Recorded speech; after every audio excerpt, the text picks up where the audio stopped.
we have a 2030 target. In our base case, it's around $650,000. In our bull case, it's between $1 and $1.5 million. Now, remember, we were the first public asset manager to gain exposure to Bitcoin in 2015 at $250. And we still, at 90,000, I think we have a long way to go. Why? Well, first of all, we're getting regulatory relief here. And I think that's one of the most important things coming out of this administration. We will get regulatory relief on all kinds of innovation, including healthcare. So the other thing is we're looking at Bitcoin now being viewed as a new asset class.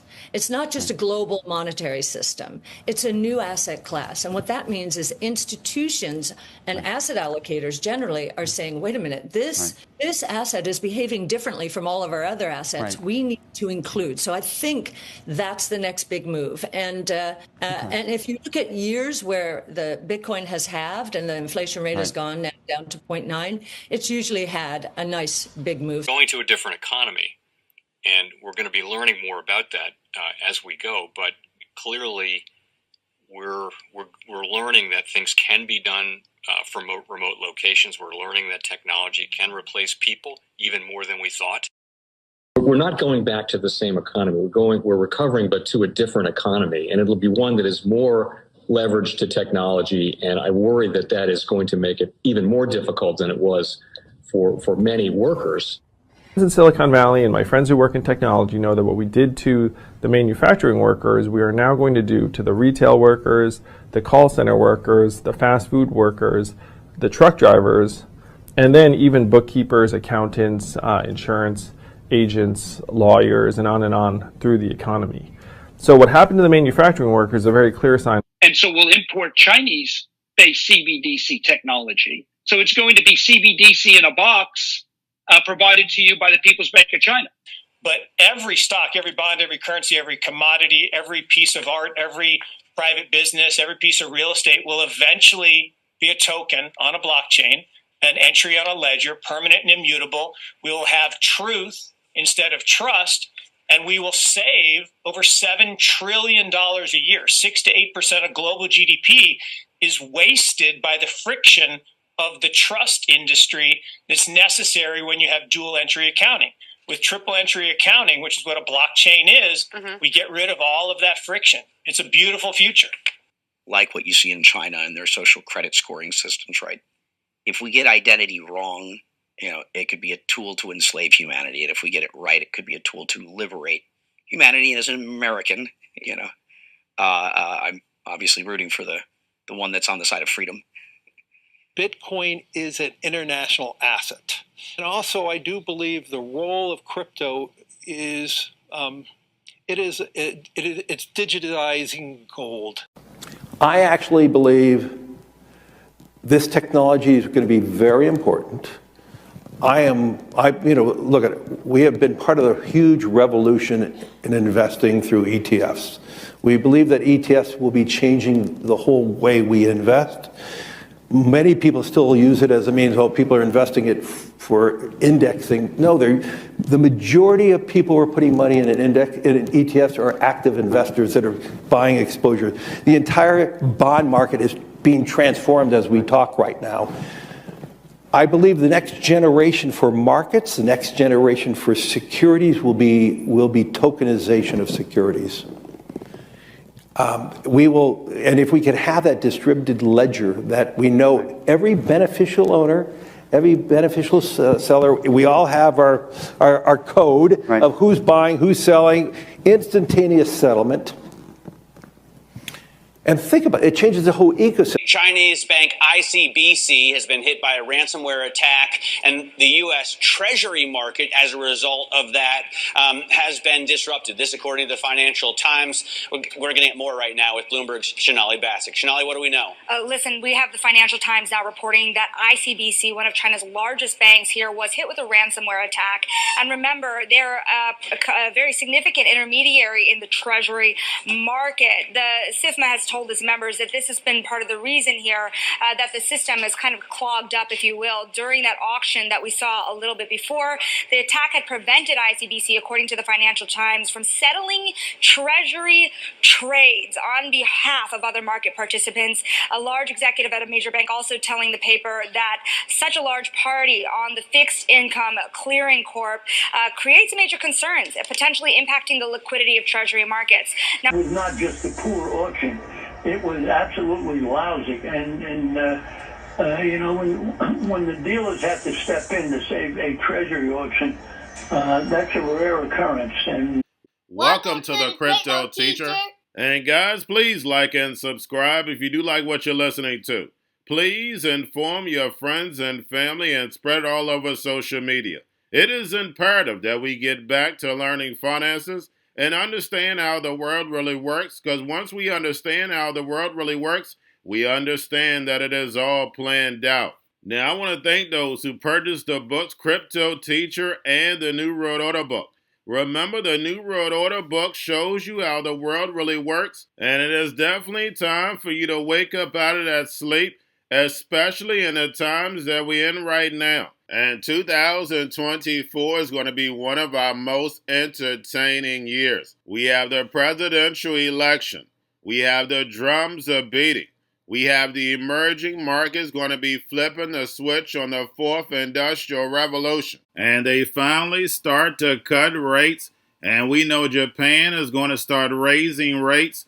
And those trillions of dollars that are sitting in money market accounts are going to start flowing over to the emerging markets. And we know the master magicians are about to set up that distraction so they can cut rates while we still have inflation.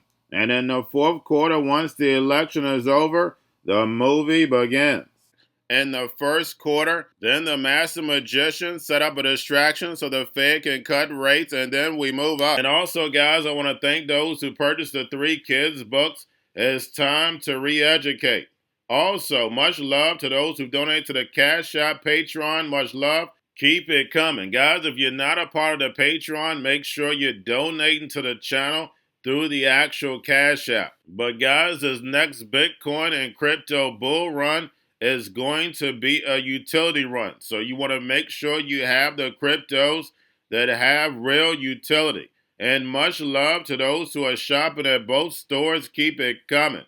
And of course, guys, we get into Bitcoin and cryptos first. Don't forget to like and subscribe to the channel. And right now we have Bitcoin flat, guys. We know we have options today. Crypto overall is pulling back. Stocks are down, and stocks have given up half of that pump. And in the stock market, we have options today also. But remember, guys, this market is ran by an algorithm. And remember, the Crypto Teacher told you. Now we have Thumbs Up Media Corp board approved purchasing up to $1 million in Bitcoin as a Treasury reserve asset. And we have Solidian Technology pledges 60% of operational excess cash and interest income for Bitcoin purchases. And we're going to see a whole lot more corporations buying into crypto, not just Bitcoin. And remember, the Crypto Teacher told you. Now, guys, make sure you're paying attention to the actual indicators. We have yield rates right now up. We have the dollar slightly down, but still strong, 106. We have volume and crypto down. We have Tether and USDC.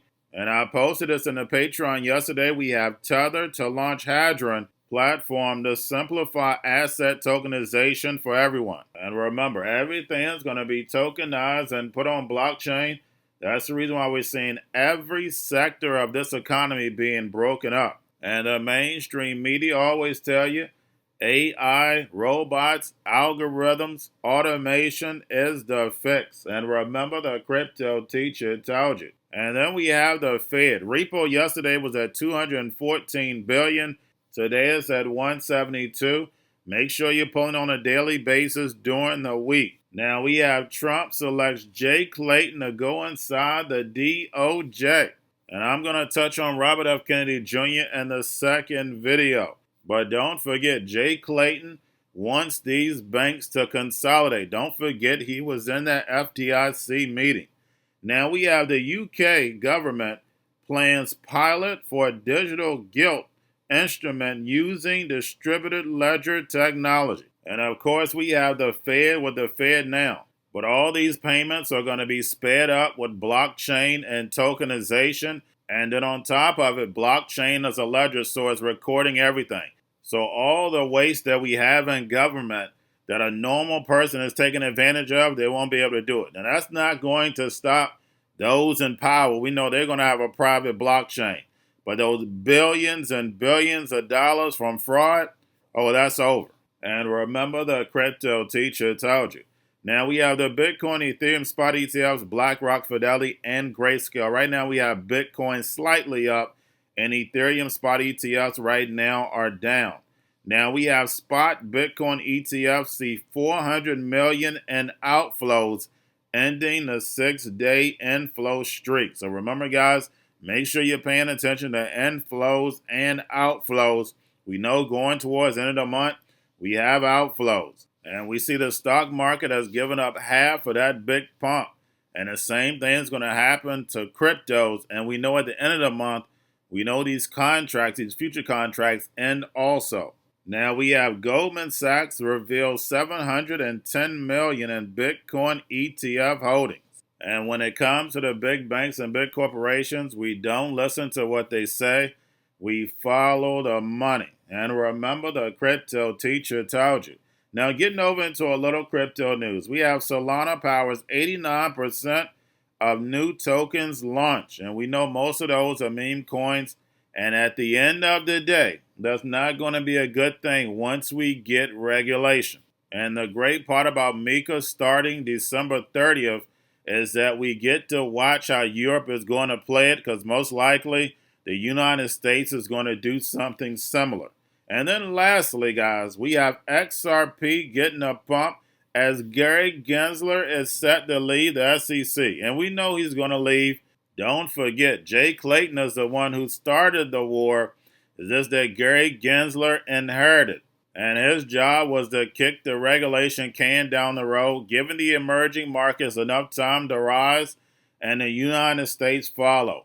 And we clearly see this digital economy forming right in front of our eyes. If you've been on this channel for a while, you can clearly see it. If you have my book, you really can clearly see it. And over these next 4 years, Trump's job is to land us in this fourth industrial revolution, where the robots, algorithms, and drones take the economy over, pay each other with crypto, and the sheep go inside the metaverse. And remember, the crypto teacher told you, because he knows. When it comes to the NWO, it's all planned out. But that's all I have for you. Don't forget about the books, Crypto Teacher and the New World Order book, plus the 3 kids books. It's time to re-educate. Also, new to cryptos, Coinbase, Bitrue, Binance. Do not forget book links and crypto links are in the description. The stock channel, guys. Don't forget to go like, subscribe, spread everywhere.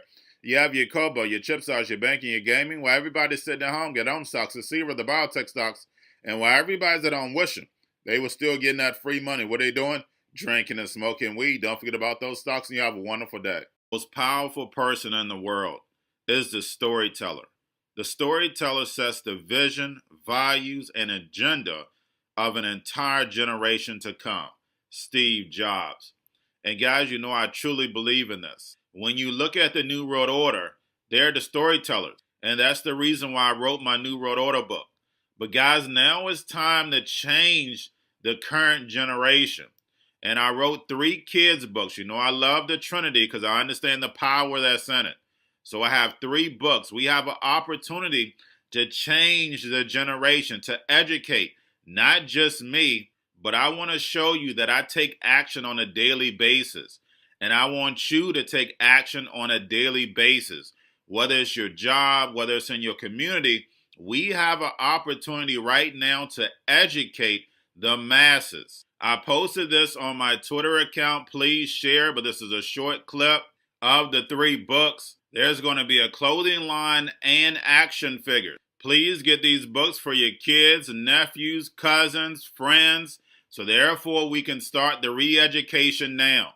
Because as we see, The fourth industrial revolution foundation is definitely here. Robots, algorithms, drones, taking humanity out the picture. We have to re-educate. But let's get into the video. Part 1. King Joshua and Grandma Tam save the village. Part 2. King Joshua and Grandma Tam save New York from COVID stories 3. Part 3. King Joshua and Grandma Tam goes to China. It's mandatory to get part 1, part 2, and part 3 of this series. It's time to re-educate Generation Z.